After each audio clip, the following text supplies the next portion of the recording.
Not every child who calls you mom or dad truly loves you. Some just use you. This sentence might sound harsh, but maybe, inside you, it doesn't sound so strange after all. Maybe something deep down has been whispering this for years, in a painful silence, a cold gesture, an absence that repeated itself so many times it became routine.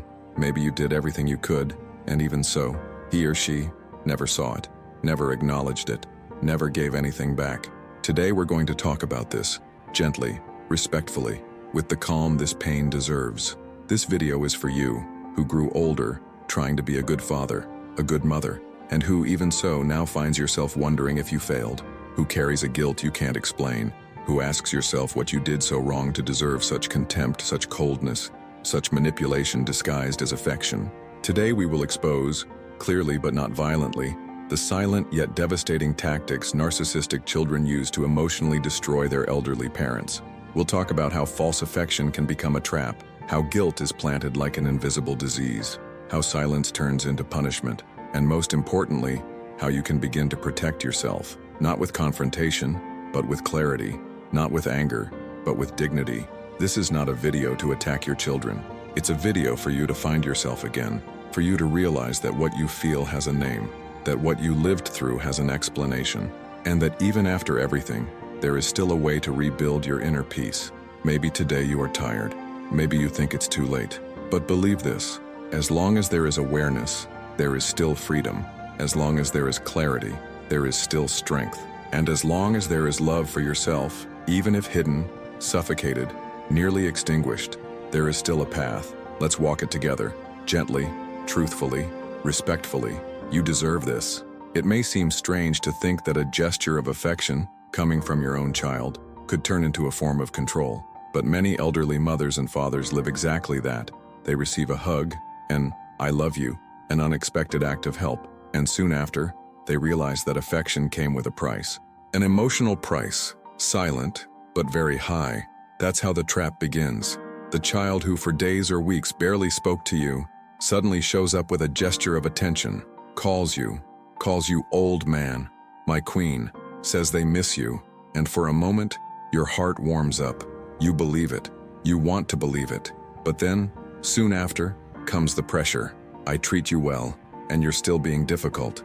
I did my part, now it's your turn. You have to help me more, I'm your child. And what seemed like affection was, in fact, just the beginning of an emotional debt that never ends. In neuroscience, there's an explanation for this. When we receive affection from someone we love, our body releases oxytocin.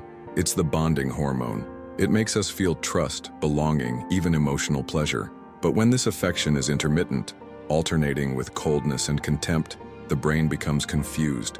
It tries to hold on to what feels good, even if it's fake. And that's where many parents find themselves trapped. It's like an invisible leash. You move, but only as far as the other allows. You love, but only in the way they want. You give of yourself, but it's never enough. Imagine the scene. They arrive, after days of silence, kiss you on the forehead and say, "You know I love you, right?" You get emotional. You want to believe it. But hours later, they remind you of a favor they did months ago, ask for something you never promised, accuse you of pulling away. Affection has turned into a weapon. Kindness has become blackmail. And you, once again, go silent because you're afraid of losing the little bit you still receive. That's not love. That's control. That's not care. It's emotional manipulation disguised as affection. Maybe you've been living like this for so long that you don't even notice anymore. Maybe you've learned to settle for crumbs of affection because you think it's the best you'll get. But it doesn't have to be like that. It's possible to see the trap.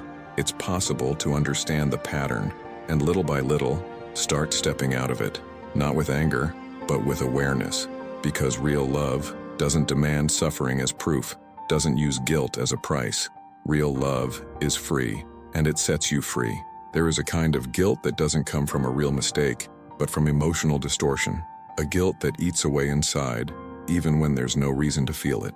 Many elderly parents live with this weight in their chest, a weight they can't explain. They do everything for their children, endure insults, accept injustices, and still ask themselves, am I the problem? This is the kind of guilt that makes you sick, and often, it starts with a reversal of roles within the family. The reversal happens when the child starts acting as if they're the moral authority in the relationship, setting rules, making demands, judging what's right or wrong, and the father or mother, already weakened by age or by fear of loneliness, accepts this new position without realizing it. Little by little, they stop being a father, stop being a mother, and become an emotional subordinate, an emotional servant, always trying to please, always trying to make up for something they don't quite understand. It's in that moment that the cycle of self-blame begins. That child you always protected starts treating you as if you were responsible for all the problems. And because you love them, you believe it. You ask yourself where you went wrong. You go over decades of parenting, look for faults, torment yourself over past decisions. Even when they yell, ignore you, offend you, you think, maybe I deserve this. That's not clarity, that's emotional distortion. In psychoanalysis, Freud warned us about the power of the superego, that internal voice that criticizes us, punishes us, puts us down. When a narcissistic child takes on that role of emotional authority, they blend with the superego. They become that voice. And from then on, every boundary you try to set feels like disobedience. Every time you think about saying no, guilt shows up, a guilt without a face, a guilt that paralyzes. It's what we call the villain role in Cartman's drama triangle. The parent starts as the savior, the one who always tries to help, who wants to avoid conflict, who gives in to everything, but inevitably ends up being seen as the one to blame for everything. And then, any attempt to protect yourself becomes an accusation. Every gesture of love becomes a demand, and you, once again, go silent. That guilt is not yours. That suffering is not a sign of weakness. It's a sign that the relationship has become so distorted that you no longer know who you are. Maybe today you feel ashamed to tell someone that your own child humiliates you. Maybe you think you deserve the contempt you receive. Maybe you believe that distancing yourself would be cruel, but in the name of your emotional health, it must be said, wanting peace is not cruelty. Taking care of yourself is not selfish. Saying enough when love has turned into pain is not abandonment. You are still a father, you are still a mother, but you are also a person, and no person deserves to live dominated by guilt. Few pains are as hard to explain as a child's silence. It's not the silence of a moment, it's the constant, calculated silence that lasts days, weeks, sometimes months. It's the absence that doesn't give notice, doesn't explain, doesn't look back. A kind of silence that weighs more than any scream. Because it's not just the absence of words, it's the absence of presence, of affection, of acknowledgement. This silence is not innocent. In many cases, it's a tactic, a way to make you feel guilty, anxious, insecure, as if he were saying, you're no longer worthy of my attention. And that, for a father, for a mother, is devastating, because the love you feel is still there, but the response never comes. The call doesn't arrive, the message isn't answered, the birthday goes unnoticed, the promised visit never happens. Freud spoke about repression, this mechanism where feelings are pushed deep into the unconscious. But what happens when the one doing the repressing isn't you, but your child? When he silences everything, hides everything, freezes the relationship, you try to understand. You try not to pressure. You try to respect his space. But deep down, you suffer, because silence hurts too, and deeply. This kind of behavior creates a phenomenon many psychologists call emotional gaslighting, a subtle manipulation that makes you doubt your own perception. He disappears but says you're too needy. He ignores you but claims everything is fine. He doesn't call but says you're overreacting. Little by little, you begin to wonder if you're being too sensitive. You start blaming yourself. You start thinking the problem is you. Silence turns into punishment. A punishment without a name, without a clear cause, but always present. And since the love of a father or a mother doesn't fade easily, you keep waiting. A phone call, an apology, a gesture of closeness, but it never comes. Because for someone who manipulates, silence is a powerful weapon. He controls without raising his voice. He wounds without touching. He destroys the bond in silence. But you don't have to remain a prisoner of that absence. You don't have to keep waiting forever for something that may never come. It's possible to recognize this pattern. It's possible to break free from the illusion that his silence defines your worth. You are still worthy of respect. You still deserve real affection. And even if your child doesn't see that, you can. You can protect yourself. You can, little by little, step out of the waiting cycle and step into the path of rebuilding your peace. Because those who love don't punish with silence. Those who love, care, speak, show up. And those who disappear to cause pain are not loving. They are controlling. For decades, you were told that being a good father, a good mother, meant enduring everything. loving unconditionally, forgiving without limits, caring, even without being cared for. Maybe you were raised with that idea. Maybe you repeated it to yourself your whole life. And now, even hurt, even rejected, you still repeat, but he's my son, but I'm the mother, but I have to endure it. That's the myth. The belief that true love endures everything, even the pain that destroys. The idea that parents must be eternally strong, eternally present, eternally willing, even when they're emotionally exhausted. But what few people say is that this kind of belief can become a prison. It can lead a father or mother to accept humiliation disguised as a difficult phase, to accept coldness as independence, to accept manipulation as family concern, and in doing so, the abuse hides behind values that were once noble, but now distorted, keep you from protecting yourself. Neuroscience shows that living under constant emotional stress, like maintaining an abusive bond with a child, directly affects the nervous system.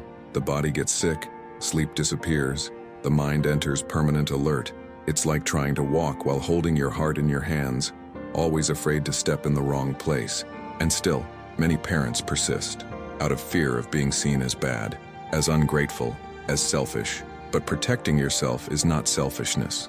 It's self-care. It's emotional responsibility. Because a father who erases himself doesn't teach love, he teaches submission.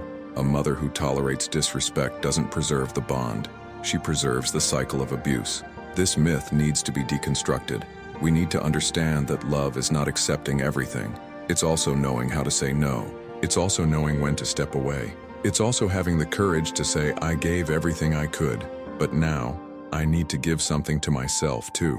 Freud said that the superego, that inner voice that judges us, often feeds on impossible ideals, and the ideal of the good parent is one of them. A perfect parent who never makes mistakes, never gets tired, never says enough. But that ideal is not human, and you are human. You feel, you hurt, you need care too. You are not failing for wanting respect. You are not failing for setting boundaries. You don't stop being a father or mother for putting your emotional health first. Because to love is not to erase yourself. To love is also to know how to protect yourself. To love is also to have the courage to say, this can't go on. And that is love with maturity. It's love with dignity. It's love for yourself. Maybe you've asked yourself, why is it that the child who received the most of my love is the one who hurts me the most? Why does he unload so much anger onto me when I was the one who stood by his side through every difficult phase? That's a painful question, and at the same time a revealing one, because the answer may lie in a psychological mechanism called projection, something Freud explained clearly, and that still helps many parents understand what they're feeling. In projection, a person can't deal with their own negative emotions, like guilt, fear, shame, insecurity, and so unconsciously, they transfer those feelings onto someone close, someone who represents a safe figure, a figure who, even when being the target, won't strike back. Many times, that figure is you. The child who projects anger onto you is often running from his own story. He may have gone through frustrations he never understood. He may have developed narcissism as a defense, as an armor against old wounds he never learned to name. And you, for being the most constant, loving, and steady presence, become the mirror he doesn't want to face. And so, he tries to break that mirror with criticism, with contempt, with indifference. That doesn't justify what he does, but it explains why he does it. It explains why the more love you offer, the more he reacts with coldness. Because to him, that love exposes what he doesn't want to feel: vulnerability, dependence, gratitude, and instead of embracing it, he attacks. For you, as a father or mother, this creates a mix of nearly unbearable emotions. You feel pain, but also guilt. You feel anger, but also compassion. You feel like pulling away, but also fear being unfair. It's as if your heart is torn between protecting yourself and continuing to try to save someone who doesn't want to be saved. This is where the danger of denial comes in. Many parents refuse to see this pattern. They say, it's just a phase. Deep down, he's a good person. One day he'll change. But time passes. The wounds pile up. And what once was hope turns into emotional imprisonment. Recognizing that your child is projecting doesn't mean hating them. It means no longer absorbing what isn't yours.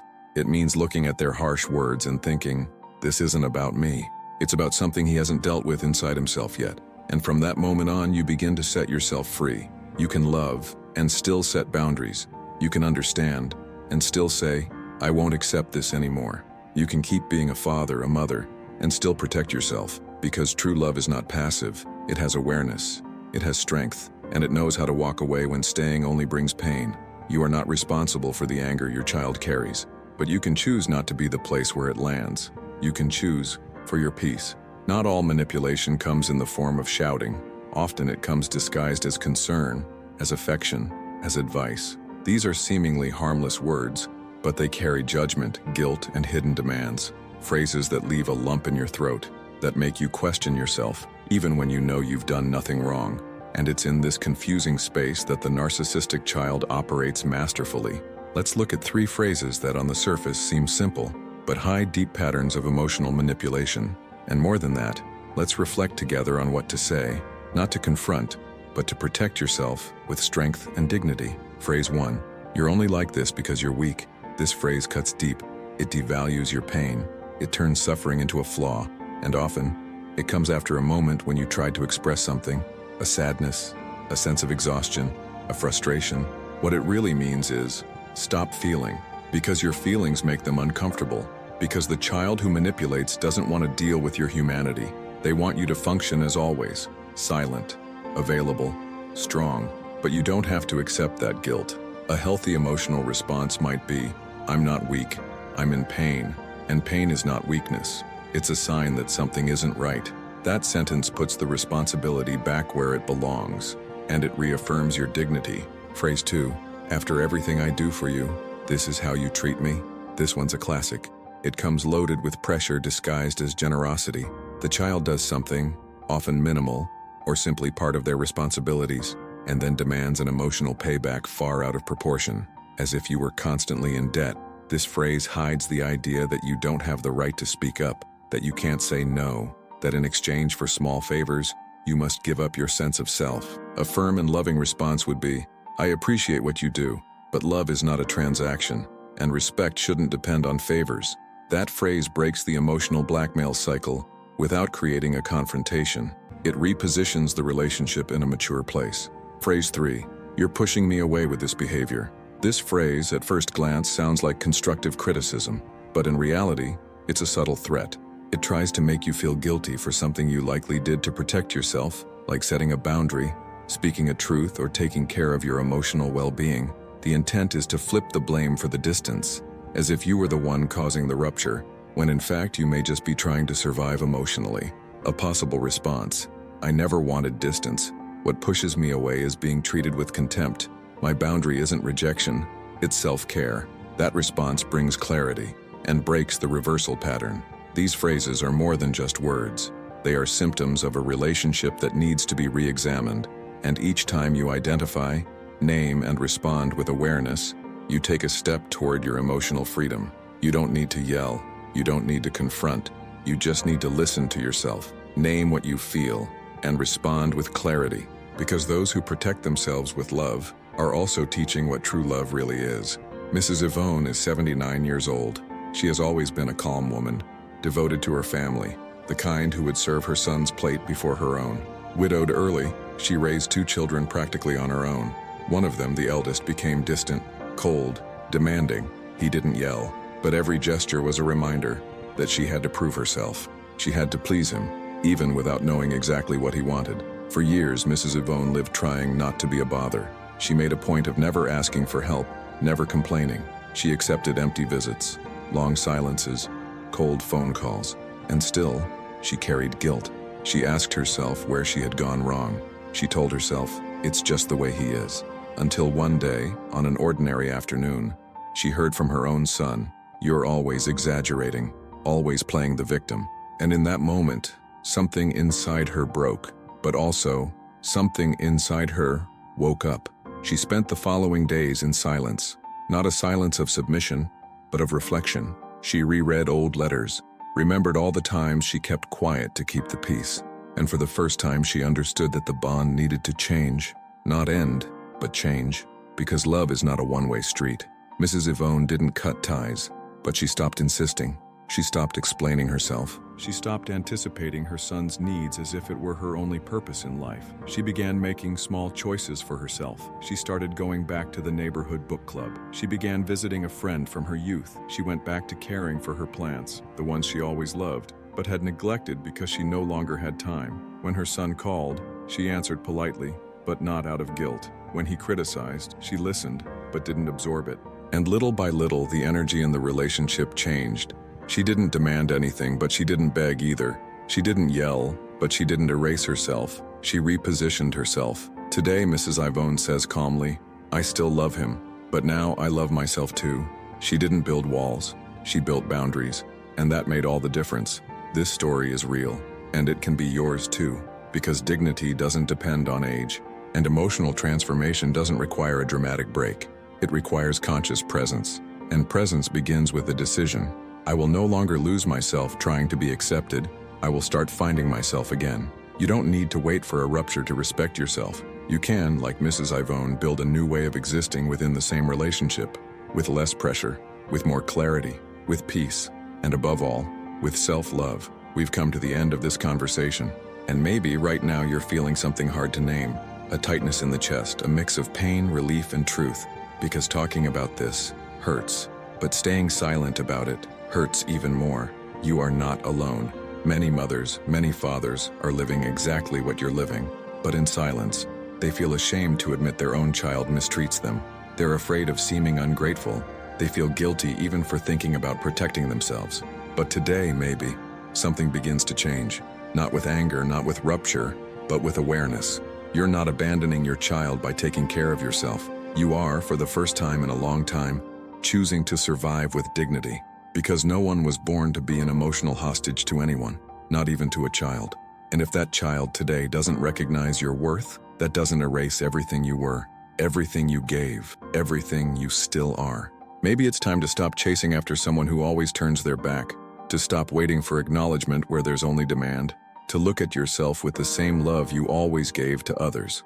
Your story doesn't end with the distance from a child. It can, in fact, begin a new chapter right there. A quieter one, perhaps, more painful at first, but also more truthful, because living to please someone who refuses connection is like walking through a maze with no end, and you don't need that anymore. You can begin to walk out of that maze with slow steps, with small decisions, with phrases that bring freedom, with gestures that respect your time, with boundaries that don't harm, but heal, with choices that say, I exist, I matter, and I deserve peace. Maybe now you feel like sharing your own story, saying what you're living, what you're feeling, what you've endured in silence for years. If you want, write it in the comments, not to receive advice but to be heard, because your pain, once named, can offer comfort to other parents who are still in silence. You've lived long enough to know there is no healing without truth, and today, maybe, a truth has revealed itself to you. Keep it with care, reflect on it, allow yourself, because even while wounded, you can still choose peace, and you deserve to find it, with all respect, with full presence, with deep empathy. Thank you for being here, and if this video touched you, share it.